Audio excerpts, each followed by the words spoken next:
নমস্কার। আজকে আমার রেসিপি খুবই সিম্পল একটি রেসিপি, কলার খোসা। তার জন্য আমি কড়াইতে তেল গরম করে নিয়েছি আর বাটিতে ড্রাই ফিশ আর পেঁয়াজ দিয়ে দিলাম। কড়াই তেল গরম হওয়ার পর পেঁয়াজটা আর ড্রাই ফিশটা একসাথে দিয়ে ভালোভাবে নেড়ে চেড়ে ভালো করে ভাজা করে নেব। এখন এই পরিমাণ মতো লবণ দিয়ে দেবো।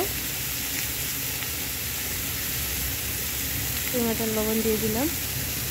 এখন লঙ্কা দিয়ে দেব। লঙ্কা লবণটাকে ভালোভাবে মিশিয়ে দেব। মিশানো হয়ে যাওয়ার পর হলুদ গুঁড়ো দিয়ে দেব। হলুদ গুঁড়ো পরিমাণ মতো দিতে পারেন বা আপনাদের যার যার পরিমাণ মতো দিতে পারবেন।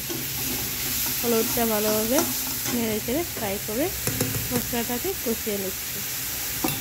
মশলাটা কষানো হয়ে গেলে কলার বাকলাটা সিদ্ধ করে মিক্সারে পেস্ট করে রেখেছিলাম তাও দিয়ে দিচ্ছি কড়াইতে দিয়ে ভালোভাবে নেড়ে চেড়ে মিক্স করে নিচ্ছি। মিক্স করতে হবে ভালোভাবে 10 মিনিটের জন্য। 10 মিনিট পরে যখন এটা শুকিয়ে যাবে, শুকিয়ে তেলটা উঠে যাবে, তখন ধনেপাতা দিয়ে নেড়ে চেড়ে নামিয়ে নিতে হবে। তাহলে রেসিপিটা কমপ্লিট। গরম গরম ভাতের সাথে খেতে খুবই ভালো লাগে।